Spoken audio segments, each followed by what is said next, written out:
Yeah, it's discouraging when you are exercising, when you're trying to do everything right and you just can't seem to lose weight and you feel crappy all the time. You don't want to work out. Did you push record?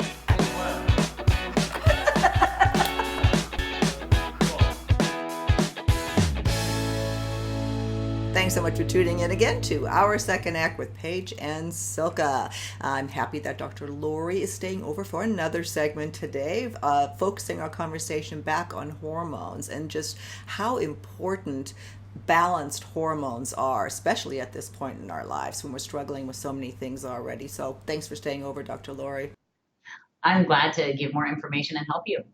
No, the one of the big topics, of course, is weight gain and the ability to not lose weight, or it seems like it's so hard to lose weight after 50, as we go into menopause. And then it's not just women. I mean, men struggle with these issues as well. So I really wanted to touch on that in this segment today, is what do we need to understand about how hormones affect our ability to gain, and well, I guess we can gain weight, but to lose weight. Correct. Yeah. Hormone imbalance can cause you to gain weight, and hormone balancing can help you to lose. So it's really understanding that the hormone balancing is like, look at an orchestra. And when all the instruments are playing correctly, it sounds beautiful. Same thing with your body. When the hormones are balanced correctly, your body is able to lose weight when you give it the correct exercise and nutrition, of course. But the hormones are that kind of key that hold it all together. Let's talk about what a lot of people don't understand is the thyroid and cortisol and what. Talk to me about that. Sure. Okay, so thyroid, some people know, some people don't, but thyroid is really responsible for overall metabolism, kind of the rate that you burn fat. It also, in signs of low thyroid, can be constipation, dry skin, dry hair, kind of a foggy brain, fatigue, especially in the afternoon or first thing in the morning. So in a sluggish metabolism. And what a lot of people come to me, they've been told they had normal thyroid, but it's not optimal. And I think we've talked about this before, but I will revisit this because this is so important, that labs that say you're normal are based on testing a variety of people, most of whom don't feel good. And then they factor in, they take an average, including all those sick people, and then they say that's normal. Optimal, yeah, it's crazy. Optimal is when you take people who feel great, look great, and they take those levels, take an average, and it's a whole different number. And that's what I look at. Yeah, you and I, of course, have talked about this before, but that just strikes me as so just stupid. Why would a measurement that doctors are told to treat on or make decisions on for a patient be based on a bunch of sick people or include a bunch of sick people? Yeah, because so many of the signs are subclinical, meaning they're not overtly hypothyroid, low thyroid, they're just subtly what we call subclinical, where they're suffering with those symptoms we talked about, and they're just missed. So it is crazy. The bottom line is labs are human made. Mm-hmm. They can be an error, and you don't want to just rely on them. You want to think about how you feel. So you look at what's going on in your body. So number one, you look at how you feel. The labs are kind of a parameter, but they're not the whole picture. Mm-hmm.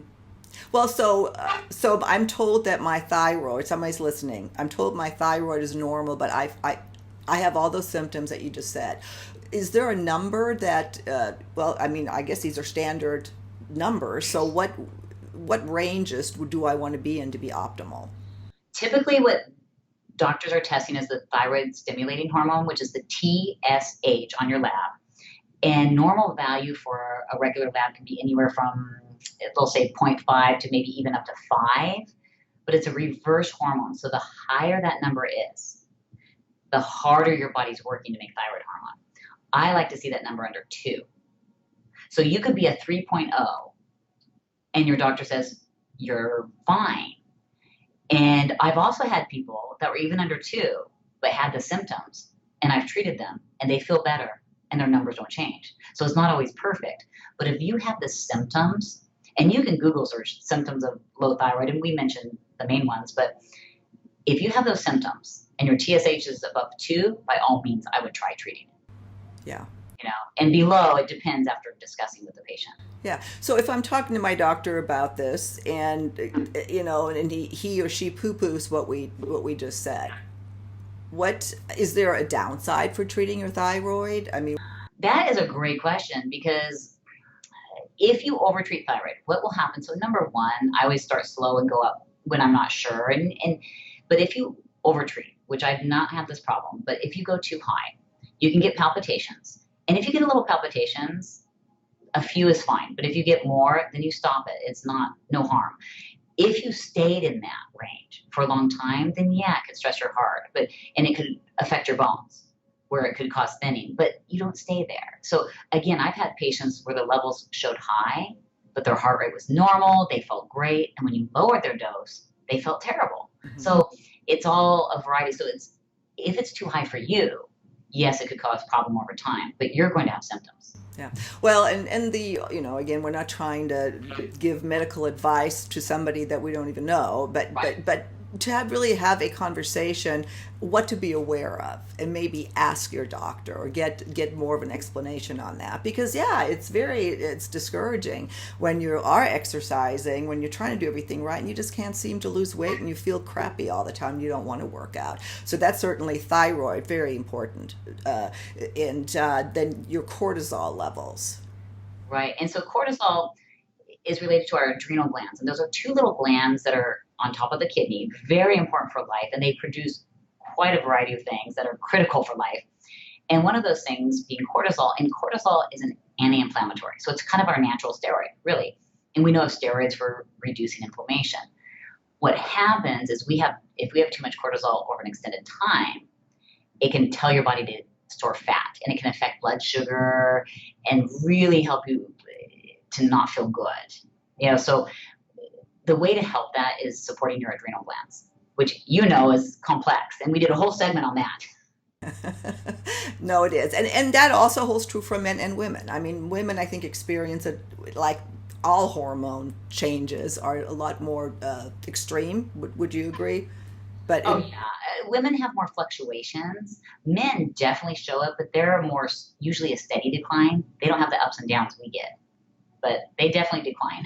yeah. Well, when it comes then to thyroid and to your cortisol levels and how they affect our ability to, lose weight, what are some common mistakes that you see people do? Or is there something, you just, if people just knew to do this, you would feel so much better, or could potentially feel so much better in a relatively short period of time? Yeah, I would say number one, get your hormones evaluated by somebody who's trained in optimal. And if your doctor doesn't understand the difference between optimal and normal, go somewhere else. And we also miss talking about testosterone, because testosterone is critical for helping you build muscle tone, and it helps your body to burn fat when you're exercising properly. So that is another one that can affect weight as well. Yes, thank you. I want to throw that in. Yeah, thank you for bringing that up, especially for women. And Yes, and so many yes. so many doctors still today don't believe in testosterone for women. But look at women that are in their 80s that have not gotten hormone replacement, and a lot of them, they have no muscle tone. They're fat. Even if they're skinny, they're called skinny fat people. Yeah. Or they're overweight and have no muscle, and they just are frail, unhealthy, and that's part of the lack of the testosterone. But yeah, really getting back to your question on what to tell people is get evaluated properly, and really pay attention to, of course, food and what you drink, and getting sleep. People don't realize you need sleep, and if you don't sleep right, your body will want to gain weight and store fat. Yeah. Well, and I think you're prone to snack more, is what I've heard. Yeah. Yeah. And there's lots of fad stuff, fad diets, the keto I hear all the time, some good, some bad. But I guess when you say what you drink, what you eat, you do mean cut out the sugars. Right. Yeah. I mean, as much as I love chocolate, I stick to a dark chocolate, 70% or above, and really stay away from processed food. So your pastas, your breads, your baked goods, man-made stuff, stick with your vegetables, if fruits, and again, you have to tailor it to your specifics, but whole foods, things that are from nature tend to be the way to go. Now, Yeah, there are a lot of ways we can go with diet, but as a rule, that's the big thing is focus on whole foods and then drink water, Yeah. and stay away from the other stuff. Well, and most people have heard all that before, but it does need to be reemphasized. We are focusing on this segment, trying to bring a little bit more education, a little bit more awareness about the importance of balancing the hormone thyroid, controlling your cortisol, etc. But not forgetting that your lifestyle choices ultimately work together with anything you do. So, and we are already getting to the end. These segments go by so fast. Dr. Laurie, how would you like to close this out? Any last words of advice? I would say if you are doing what you think you should be doing and you're struggling with weight, definitely get help because there's so many factors. We touched upon the hormones, but there's also other behaviors and beliefs, and there's deep-seated issues that we can uncover. So seek somebody who really is going to look past just eat better and exercise. Yeah, that's a great point. Matter of fact, I just interviewed, an old friend of mine back from high school. She just came out with a great weight loss. It's ultimately a weight loss, but it's a lifestyle program that really addresses like trauma in your life. I'll link to that as well because it's so important. But yes, going back to again using that integrative approach to taking care of yourself, and I'm so lucky to have Dr. Laurie as my personal physician. So thank you for also coming on Second Act, sharing your advice with everybody, and we'll see you next time on our Second Act with Paige and Silka. Sounds good. Bye.